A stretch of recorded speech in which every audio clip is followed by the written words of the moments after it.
This week on Next, from the New England News Collaborative, racism and accountability.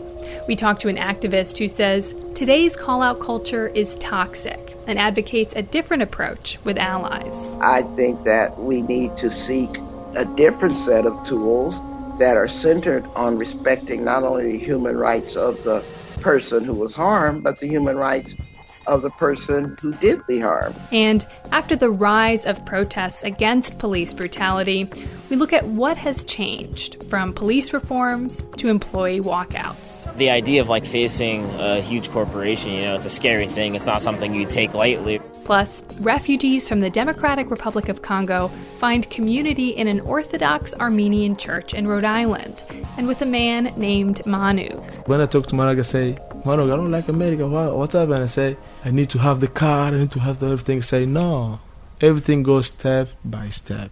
It's next. Next is produced at Connecticut Public Radio and is powered by the New England News Collaborative, 10 public media companies coming together to tell the story of a changing region with support from the Corporation for Public Broadcasting. I'm Morgan Springer. Thanks for joining us. It's been more than 2 months since tens of thousands of people began marching in protest following the killing of George Floyd, Breonna Taylor, and many other Black Americans by police. The protests planted seeds, inspiring debates in the halls of government and spurring employees to take a stand against their own companies. WBUR's Adrian Ma reports on the growing trend of employee activism. If you happen to be shopping at the Cambridge Port Whole Foods last month, you might have gotten the vibe that something was up. Small groups of employees are huddled together, whispering. One by one, they take off their plain face coverings and replace them with masks that say Black Lives Matter across the front. And, one by one, they're called into the manager's office and told, that mask goes against company dress code. Take it off or go home. So, what do? They walk out. In front of the store, the 25 employees are greeted by supporters.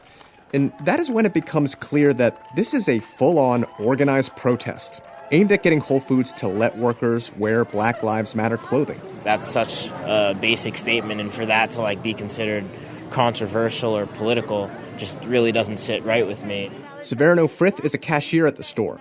He says this is the 5th time he's been sent home for wearing the mask, and he knows he's risking his job by walking out. The idea of facing a huge corporation, it's a scary thing. It's not something you take lightly or do for just anything, What's happening here is happening with companies all around the country. Employees are calling out their own bosses to take action against racism. We see this dramatic shift in the cultural zeitgeist. All of a sudden, the issues that they are standing for are the issues that their customers are standing for. Ethan Ruan studies labor issues at Harvard Business School. He says workers are feeling emboldened after seeing protests over racial justice get mainstream attention.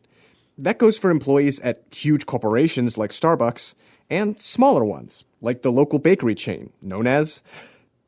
Just a sec. Is it Tata or Tate? It's funny. I have a neighbor who used to work there, and I don't know. I think it's... I don't know. I think it's... Yeah, I don't know. I don't know. We looked it up. It's Tate. Anyway, last month, a group of current and former Tate employees demanded the company do more to support the Black Lives Matter movement and address allegations of racial bias within the company. And to put pressure on it, they essentially used protest tactics. Petitions, an open letter, a picket line. The interesting thing is that this is not new. Ruan explains workers who are unhappy with their employer generally have 3 options: speak up, shut up, or quit. In the past, many employees would organize and speak up through a union. But in the past few decades, unions have shrunk. Today, only about 10% of workers belong to one. What's replaced this formal organizing power is organizing through social media. And over the past couple decades, companies have become more vulnerable to activist pressures. That's according to Mae McDonald. She studies corporations and social movements at the University of Pennsylvania's Wharton Business School. I think it is in part because all the work that firms have done to portray themselves through cause marketing as caring about issues has in fact now attracted a generation of young millennial workers who care about the issues. McDonald says research shows younger workers care a lot about whether their company's stance on social issues aligns with their own. They're more willing to select those firms. They'll work for those firms for less money than they would otherwise. They're more likely to stay for those firms, and they're better workers. That's why companies nowadays increasingly tout their views on environmental responsibility, fair trade practices, and yes, racial justice. And this can get tricky, especially when employees believe the company is being hypocritical. That's what happened with employees at the Whole Foods in Cambridge. We're easy to replace, 100%. I know for a fact, we can get fired one day and then there's someone new. Cedric Juarez was one of the protesters who walked off the job because he couldn't wear the Black Lives Matter mask. This is the best job I've ever had, but if they can't support, my brothers and sisters, then how can I work in a place that doesn't support it? Rather than quit, Juarez says he'll keep protesting the company policy. And if that fails, there's always that other American tradition, take him to court. In fact, a couple of weeks after that walkout, several workers sued Whole Foods. Many labor experts say this kind of employee activism has been on the rise for years. So companies may want to come up with new ways to address workers' concerns before they spiral into protests. For the New England News Collaborative, I'm Adrian Ma. We continue our look at the impact of the protests, turning now to Vermont, where thousands have marched demanding overhauls to policing. A new Vermont Public Radio, Vermont PBS poll found state residents have complicated and mixed feelings when it comes to law enforcement and race. While 61% of respondents said they had a great deal or quite a lot of confidence in their local law enforcement, about half also say police in Vermont occasionally or regularly discriminate against people of color. VPR's Liam Elder Connors reports. In front of the State House in Montpelier on a recent Saturday, a group of about 250 people waving American flags and signs reading, "Support our police," gathered. The rally was an attempt to show solidarity with Vermont cops, who pro-police organizers say have been unfairly criticized in recent weeks. Michael Hall, former Manchester police chief and now the executive director of the Vermont Police Coalition, told the crowd most police officers are good people. Please do not paint us with the same brush as you do the very few that don't do the right thing. But about 15 minutes into the rally, about 150 racial justice protesters marched to the front of the crowd, chanting "Black Lives Matter." They shouted over each pro-police speaker for the next hour. William Dunkley of Westford was one of the counter-protesters. The Support the Law Enforcement rally, folks were able to have some of their messages heard, but then pretty much we made a lot of noise and probably some people couldn't hear much anymore, and we just really disrupted things and they went home early. The rally and counter-protest highlighted debate playing out across the country as cities and states mulled dramatic changes to police departments in the wake of George Floyd's death. In Vermont, state and local leaders have already made some changes. In Burlington, the state's largest city, the city council approved a plan to reduce its police force by 30%. City officials in Barrie voted to create a citizen panel to review complaints against the cops. At the state level, Governor Phil Scott signed a bill that bans chokeholds, required state police to get body cameras, and tied some state funding of local law enforcement to the collection of traffic stop data, something that was mandated years ago but isn't consistently done. While a new VPR Vermont PBS poll indicates a majority of respondents have trust in their local law enforcement, it also shows 49% said police regularly or occasionally discriminate against people of color. 44% said it rarely or never happens. Well, I think that everybody has implicit biases. Nancy Stockwell of Woodstock is one of the poll respondents. She says that while she has some good experiences with the police, she knows that isn't the case for everyone. It seems that there have been instances within the state of Vermont where it has been shown that there has been racial bias. Statewide traffic stop data shows that black drivers are more likely to be pulled over than white drivers. Black drivers are also more likely to be searched, but less likely to have contraband than white people who are searched. University of Vermont economics professor Stephanie Seguino says that traffic stops are one of the most common areas where people interact with police, making it a good window into how people are treated by law enforcement. Some things we can measure pretty accurately, and they can be good proxies for other types of economic or social outcomes. And that's what I think is going on with the traffic stop data, is I think it's a proxy for other types of police relations. Seguino co-authored the first examination of the state's traffic stop data. Seguino's 2017 study only looked at data for 2015, but she says a new study out this fall will look at several years of traffic stops. Besides the traffic stop data, there's not much statewide information on other police interactions, though Burlington has released reports on use of force incidents and arrest rates, both of which show racial disparities. That dearth of information is an issue that the Department of Public Safety is hoping to tackle. Commissioner Michael Sherling says the state hopes to create a public portal that would display data from all police departments in Vermont. No personal identifying information, but you should be able to drill in by community, by county, by type of call, by type of crime, by use of force, by race data. South Burlington Police Chief Sean Burke says having statewide support to collect that data would be valuable, especially since most police departments aren't big enough to have their own data analyst like Burlington does. Burke says he's not surprised that the VPR Vermont PBS poll showed a high level of trust in local law enforcement, but he says given racial disparities in things like traffic stops, agencies should continue efforts to improve. I don't see this as a time for the police to be defensive or to feel sorry for ourselves. I see it as a time to listen, learn, and adapt and meet the needs of our specific communities. Mark Hughes, Executive Director of Justice for All, an advocacy group that aims to dismantle systemic racism, says he's not surprised by the poll results either. Hughes, who's on the Burlington Police Commission, also says he would have preferred the poll to include a racial breakdown of respondents. It is incredibly important what Black and brown people think about these issues. And if we're not measuring it, then we'll never be able to manage that, nor will we be able to move from an anecdotal discussion to something where we're dealing with empirical data to really make policy changes. The conversations around police reform in Vermont are far from over. Sherling, the Public Safety Commissioner, says the department has a 10-point plan that all local law enforcement should follow. The, quote, modernization plan includes adding more community oversight of police and updating training requirements. The legislature is also expected to take up reform measures like a statewide use of force policy when they return this month. Tabitha Moore, president of the Rutland area NAACP, says she hopes lawmakers will use this moment to ask communities specific questions about how they want to change policing. Finding ways to meaningfully allow community to lead this process. Seeing government as the stewards of the community rather than as the people that dictate. The legislature's been holding virtual public hearings this month on police reform efforts before they reconvene for a session at the end of August. For the New England News Collaborative, I'm Liam Elder-Connors. Other New England states have also taken steps toward police reform. Connecticut passed a comprehensive law on police accountability. The Connecticut Mirror reports among its measures, the state created an independent inspector general to investigate police misconduct, banned chokeholds in most circumstances, and is requiring body and dash cameras. New Hampshire also banned chokeholds and will require officers to report misconduct on the job.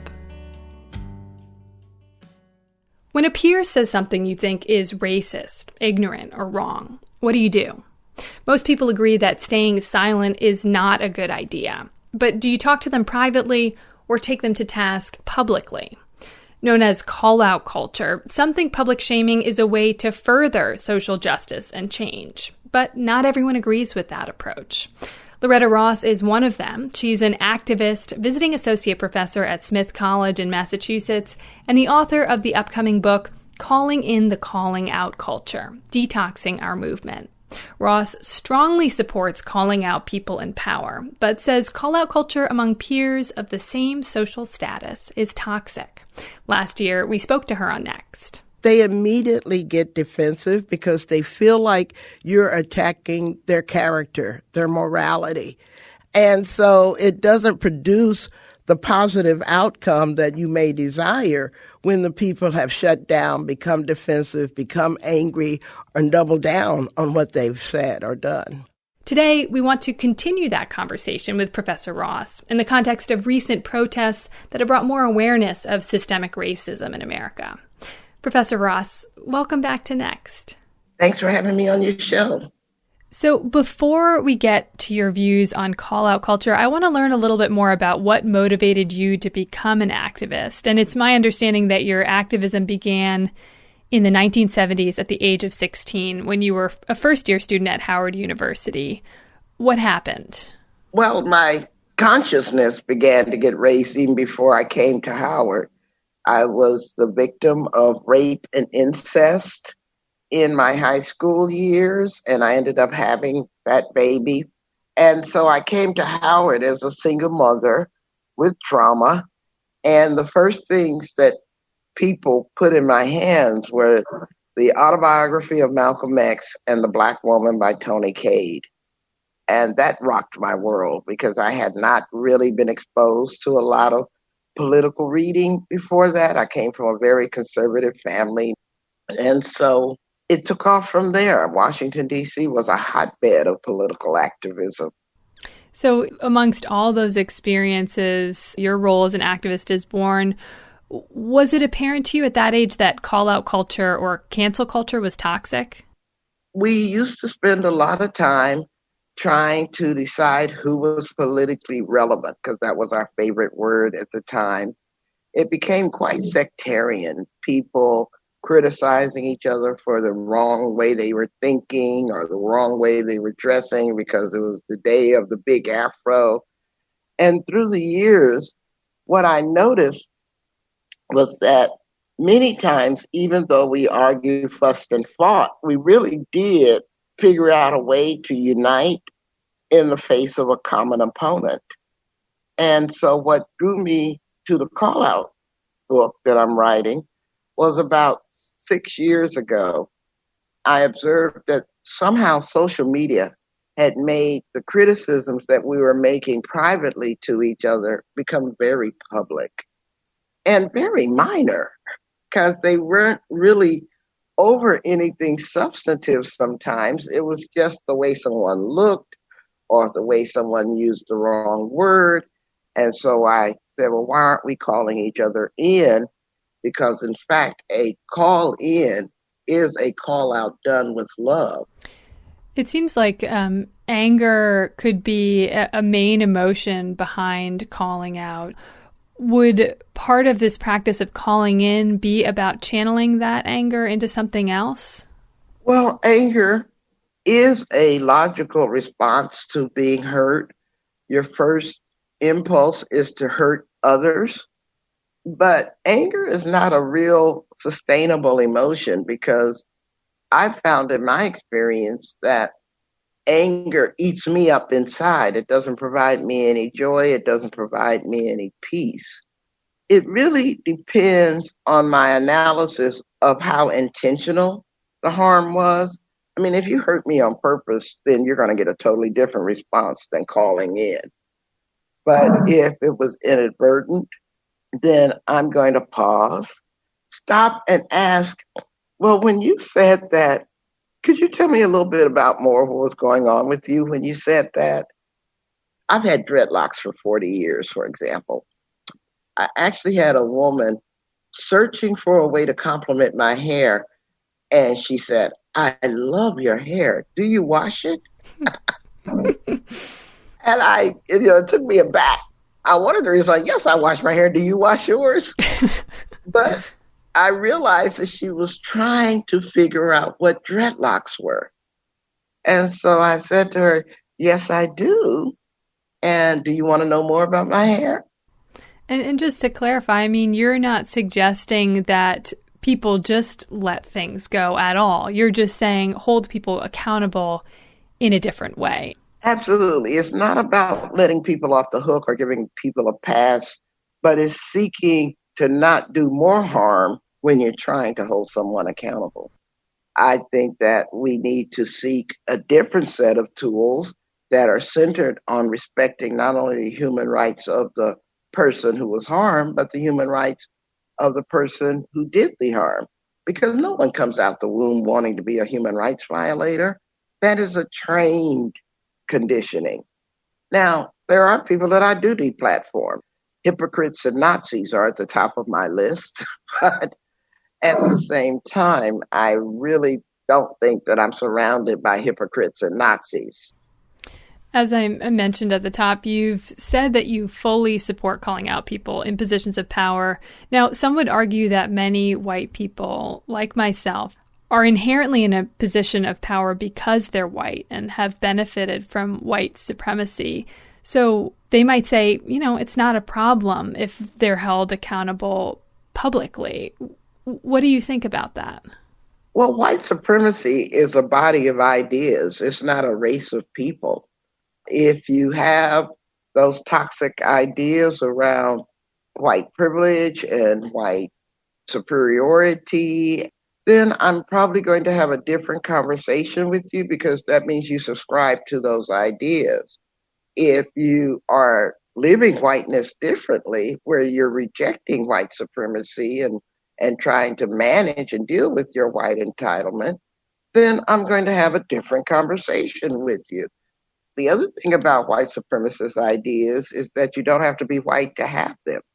One of the things that seems to be happening, and maybe you have a different perspective on this, is this kind of groupthink. Like, there is one way to be anti-racist. There is one way to be an activist. And if you don't do that one way, you're not anti-racist. You're not a good ally. You're not a good activist. Are you seeing that heightened in this moment?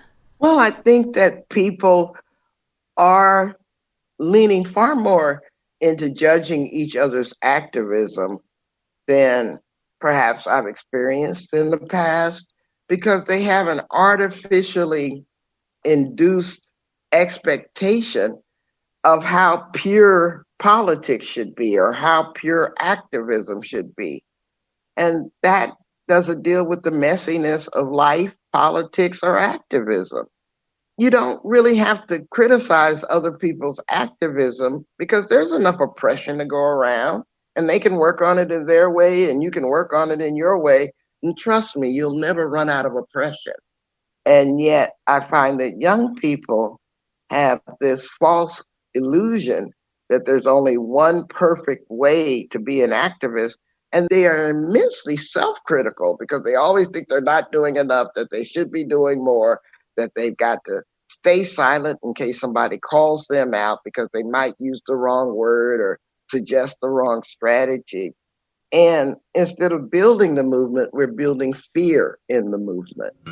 That was Loretta Ross, an activist and visiting associate professor at Smith College in Massachusetts. Her book, Calling in the Calling Out Culture, Detoxing Our Movement, comes out in 2021.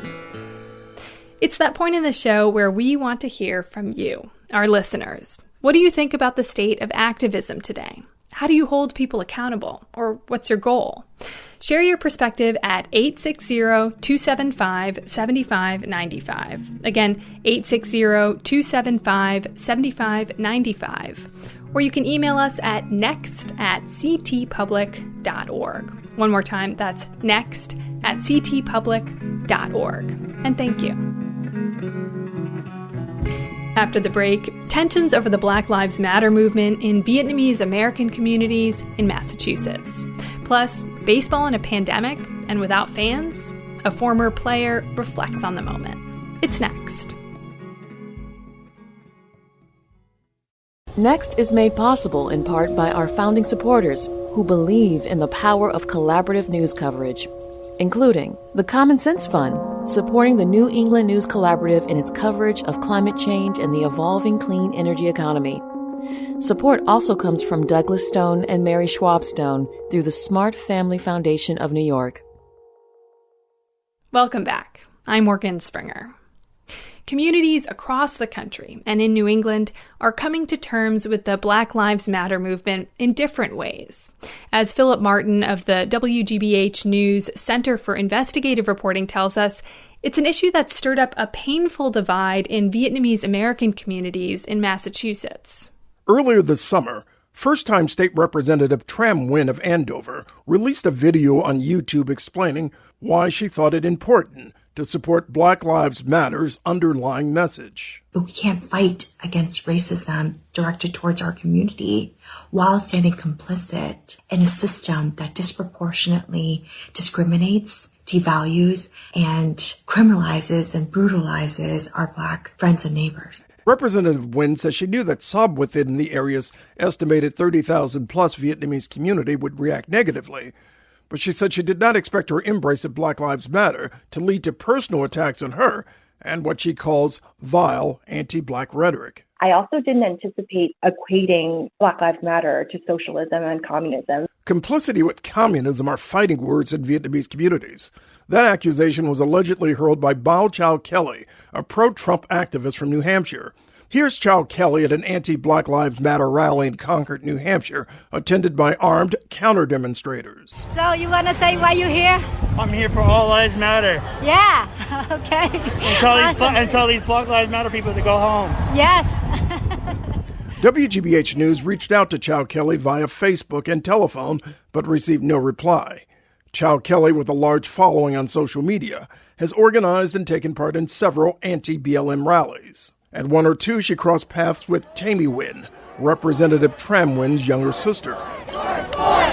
Tammy Nguyen is in her early 20s and believes that Vietnamese her age support the BLM movement overall. She is shocked by what she is hearing and reading.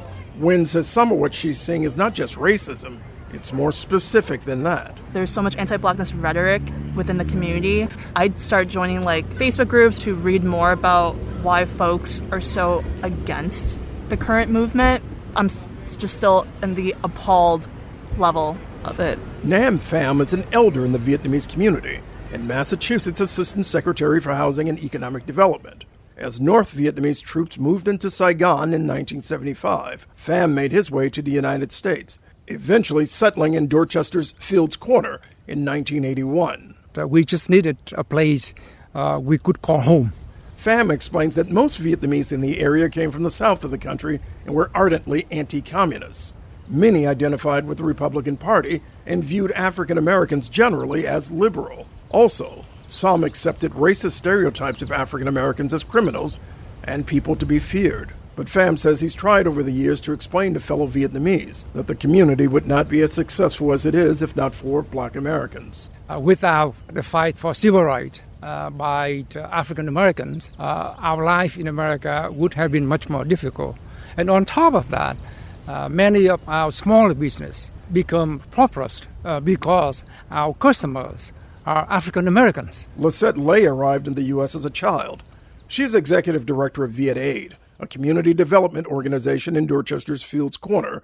I'm Vietnamese American, but our staff and our board are racially diverse. Our preschool is a racially diverse preschool. Caribbean students, Latinx students who come through our preschool. She says Vietnamese, facing their own fight with racism and economic disruption in neighborhoods including Dorchester, must come together with African Americans because they have little choice. If Black folks are displaced from Fields Corner, it's not like there's special protections that will make sure that Vietnamese folks don't get displaced from Fields Corner, right? Like because of gentrification and whatnot, we also have to see that other folks are fighting for their right to stay in their homes as well. Black Lives Matter demonstrations are planned throughout August. Some young Vietnamese activists say they plan to be there to show their support. They expect that pro-Trump Vietnamese counter-demonstrators will also be there. For the New England News Collaborative, I'm Philip Martin.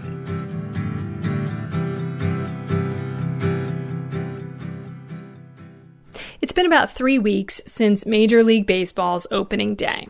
And like other sports, teams have played in isolation and without fans. But they've taken steps to make the season feel normal. Here to talk with us is Doug Glanville, an ESPN analyst, author, and former Major League Baseball player who's based in Connecticut. Doug, welcome to Next. All right. Thanks for having me. Great to be on. Well, it's great to have you. And I want to ask you, some teams are using cutouts of fans and canned crowd noise. And in case our listeners haven't heard it yet, here's what it sounded like at a recent Red Sox game against the Mets.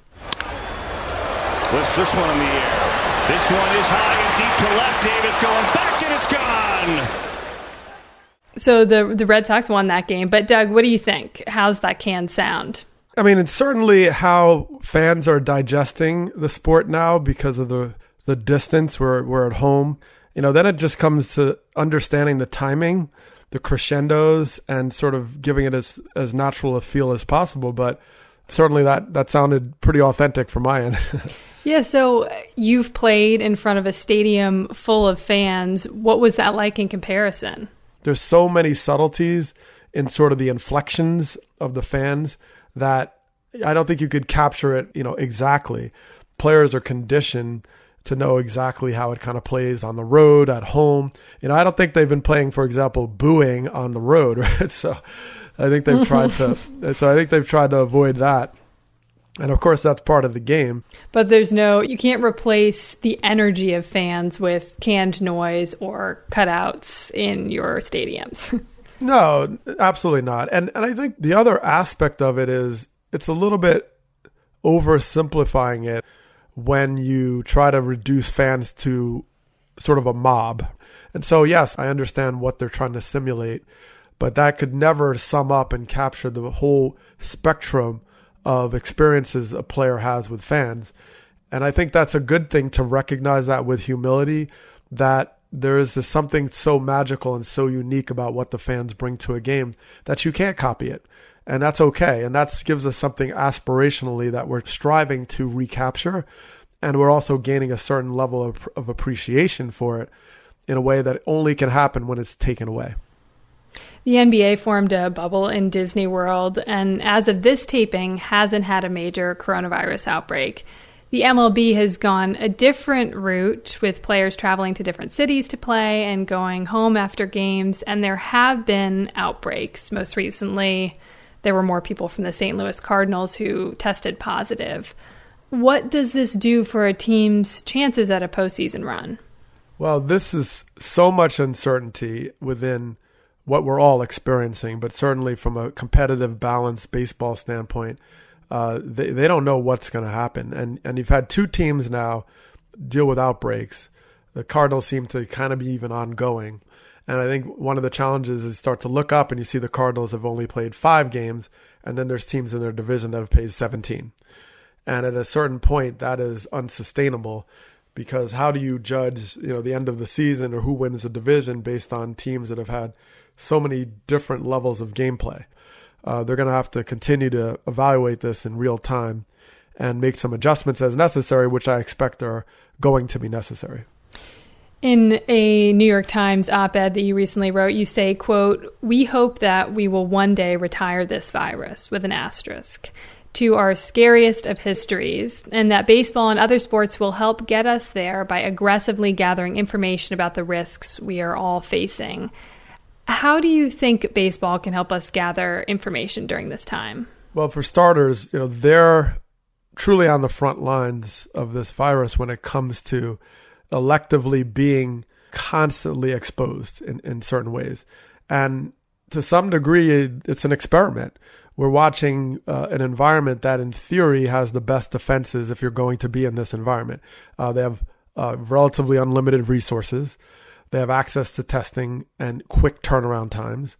They have high performance athletes who are generally healthy and young, and they have the health care around them. So all these elements is a window into this virus that would not be seen in the same way if we hadn't had the opportunity to kind of see what they're experiencing. The more that they're transparent about their experience, the data, the information, what they've learned, the adjustments, the more it benefits us.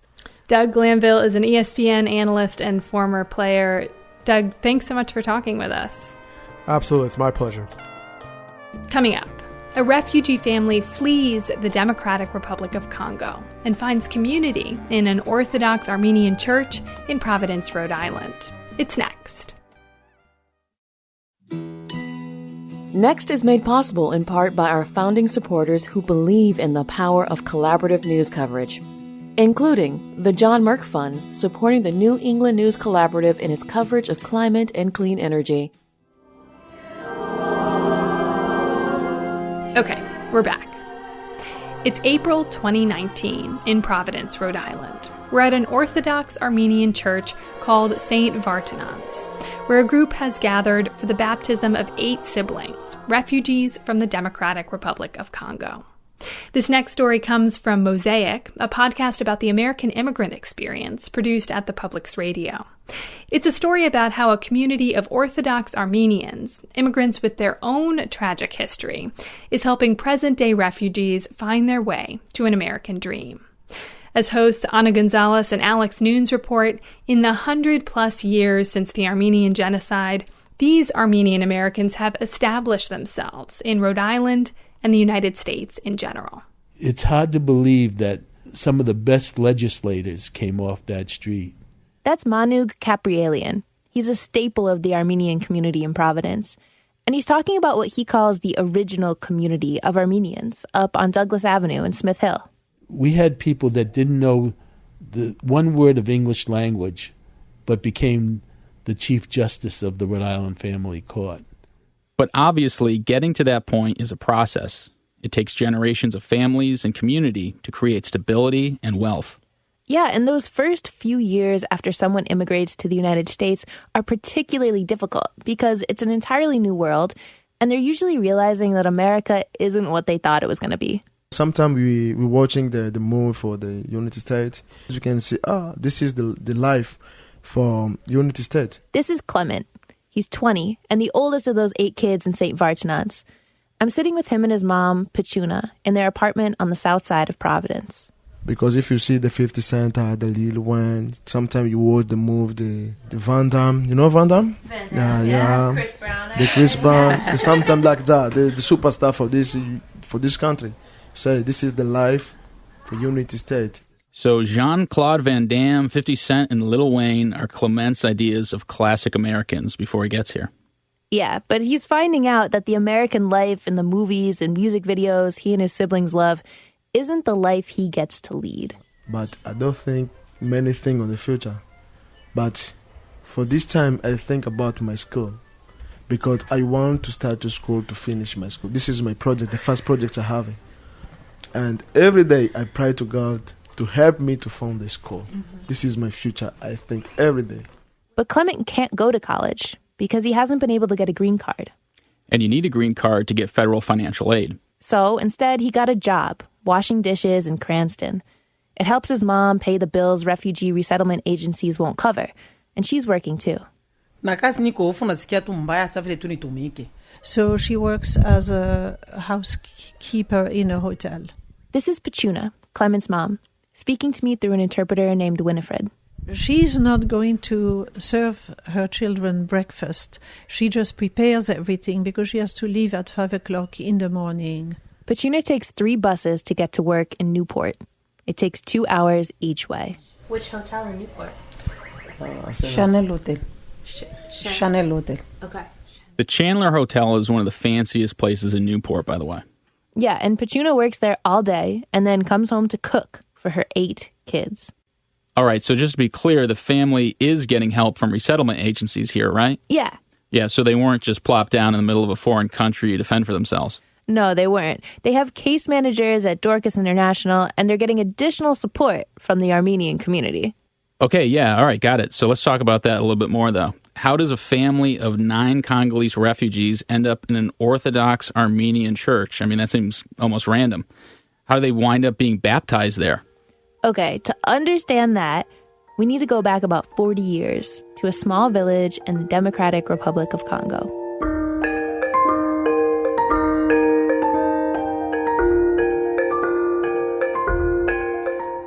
Mimi nilizalika Uvira. She's born in Uvira. Uvira is on the east side of DRC Congo. Pachuna lives there with her family until she's 17 and she gets married. She goes to live with her husband's family in another town.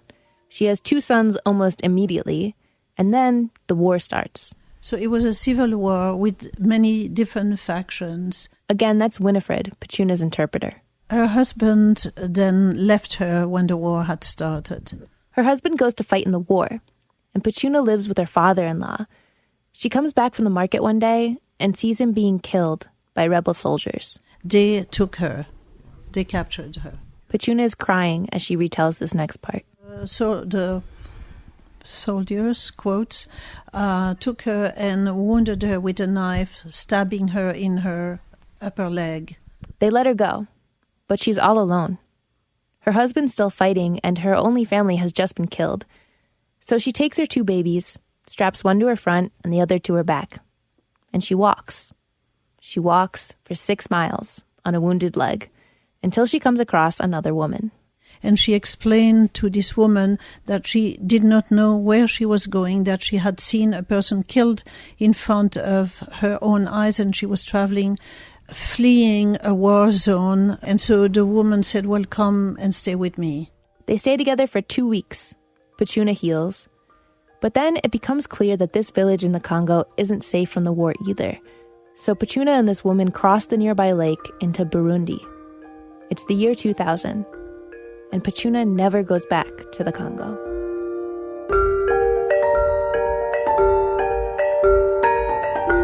So what happens after that? Does she start trying to come to the U.S.? It's kind of unclear, but the first thing Pachuna does is register herself and her sons as refugees with the UN. And then they settle them in a refugee camp?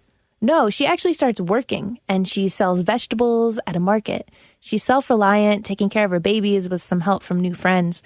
And Pachuna lives like this for months and months, until one day she's at the market selling vegetables, and somebody recognizes her. And they say, I know you, and I know your husband, and he's here in Burundi. I'm going to go get him. What? I thought he was fighting a war. He was. He's not fighting anymore, I think. So he's alive, and he's in the same town, in this other country, just like Pachuna. Yeah, and I asked Pachuna how she felt in this crazy moment. Like, was she mad at him for just leaving her with 2 babies? Or is she extremely happy that he came back into her life? But she's very matter of fact. She says that the person brings her husband to her, and then they just start living together again. So is he a refugee too? At this point, I don't think so. It's all a little confusing.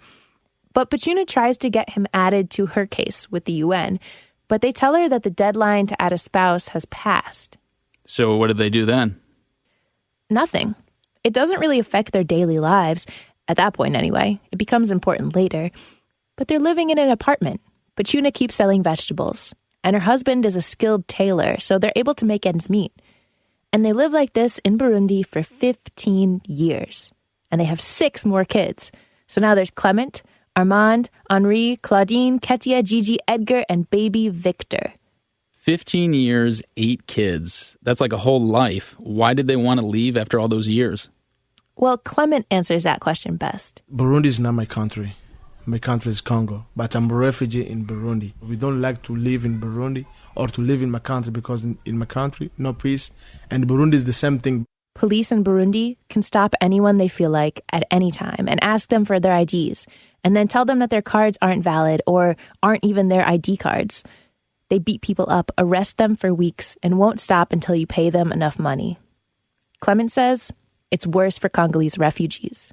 There's too many Congolese live in Burundi. They pass on the border. Too many people, and they kill them on the border. Really? Yeah. From Congo to come in Burundi, yeah. So Clement and his family understandably want a safer life.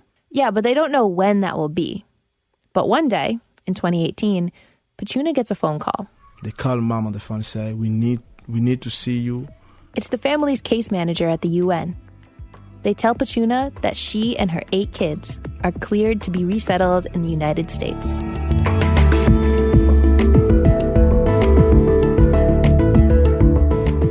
We're so happy on the house. Mom say, but now my problem is finished because now I'm going in America. Everything they're gonna doing very well. For Clement, America means peace, security, and free school.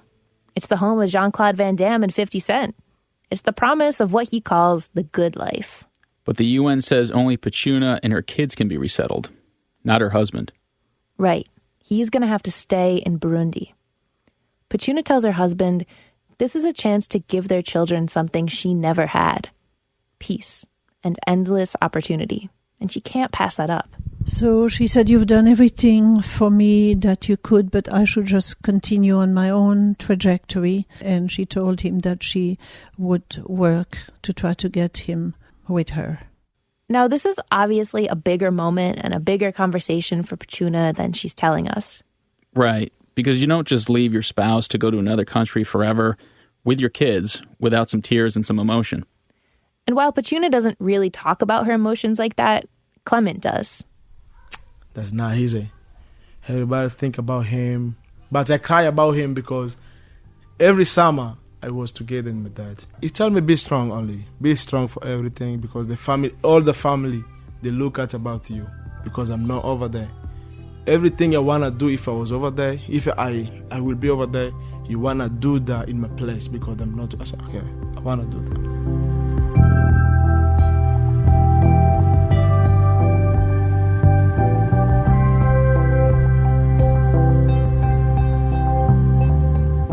So it's the end of May 2018.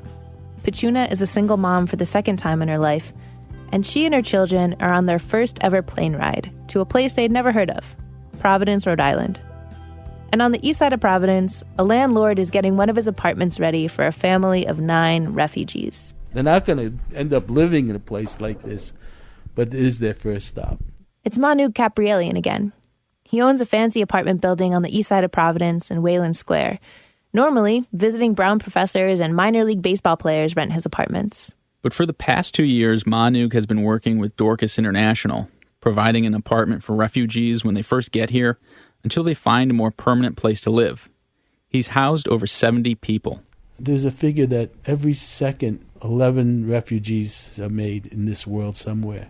And it's hardly 7 seconds. It's hardly 6 seconds of helping refugees. It just pales to the whole larger picture of what's going on in this world. And my gift is I can see that first moment of feeling freedom. This is the pictures, the when we coming, the first day. Back in Petuna's apartment, Manu gets sitting with us. And he shows me a photo he took the moment Petuna walked through the door of his apartment. May 30th, 2018. She has the youngest kid, Victor, strapped to her back. And she's beaming into the camera. No sadness, only joy. You look so happy. Yeah. I more than any other family remembered that first moment when they walked in here with the credentials hanging off them and the smile, and they were singing. And I found out when I translated they were singing the Lord's Prayer in Swahili.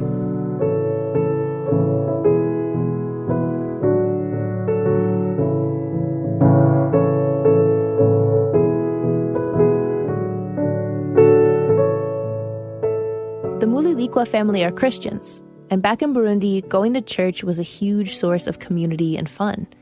So Clement asks his caseworker, a Congolese man, if they can go to church with him. But it's far away, and he can't fit all 9 of the Mulilikwas in his car. So they ask Manuk if they could go to his church. And I'm guessing they don't realize it's an Armenian Orthodox church? No, they don't. So I'd have to order 2 Ubers. And I had to make up like a baby seat for one of them because they wouldn't take them. And we went off to church. But Sunday, the first Sunday, he bring all the family to the church. We pray for everything. The church is so surprised because the church from Manox, everybody is the white people. My family only is the African people. See, the Armenian church is not only an ancient institution, but it's also the main place Armenians keep their culture alive in the United States. And it's not often they get new non-Armenian parishioners. And that's the one thing about the Orthodox Armenian Church and the first nation to adopt Christianity. A quick change in that church comes every 600 years.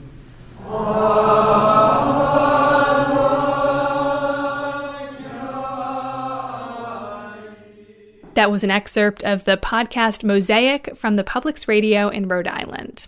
The story goes on to talk about the siblings' baptism and what's next for the family, a new house and school.